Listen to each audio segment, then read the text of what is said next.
এই ভিডিওতে শেয়ার করব সেন্ট মার্টিনে গিয়ে কিভাবে বঙ্গোপসাগরের গভীরের দুনিয়া দেখতে পারবেন, কত টাকা খরচ হবে এবং এর বিস্তারিত। বেশ অনেকদিন সেন্ট মার্টিনে ভ্রমণ বন্ধ থাকলেও আবার চালু হয়েছে কক্সবাজার টু সেন্ট মার্টিন ভ্রমণ। গাংচিলের সাথে চিল করতে করতে কক্সবাজার থেকে চলে আসবেন সেন্ট মার্টিন। এখানকার স্কুবা ডাইভিং এ ফোন করে কথা বললেই আর তাদের ফেসবুক পেজে যোগাযোগ করলেই বুকিং করে ফেলতে পারবেন। আর এবছরের জন্য প্রি বুকিং মাত্র 3000 টাকা। ডাইভিং এ যাবার আগে আপনাকে ফুললি সেট আপ করে দেওয়া হবে, প্রপার সেফটি মেনটেন করে যা যা লাগবে সবকিছু দিয়ে দেওয়া হবে এখানে, এবং নিয়ে যাওয়া হবে ডাইভিং এর নির্দিষ্ট স্পটে।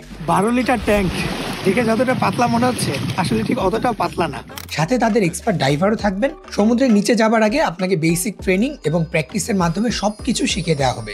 একটা জিনিস একটু মেনটেন করা ট্রাই করবেন, ওনারা যে ইনস্ট্রাকশনগুলো দেয় সেগুলো একটু মেনটেন করবেন, তাহলে পুরো জিনিসটা ইজি হয়ে যাবে।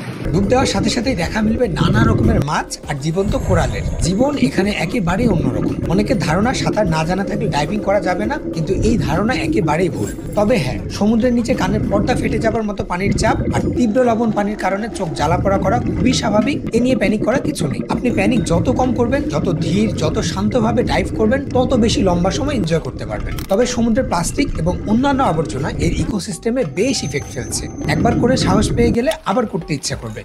আমরা একবার ডাইভ করে আসছি, আবার যাচ্ছি, কেননা সমুদ্রের নিচে এত সুন্দর যে একবার দেখে আসলে মন ভরে না।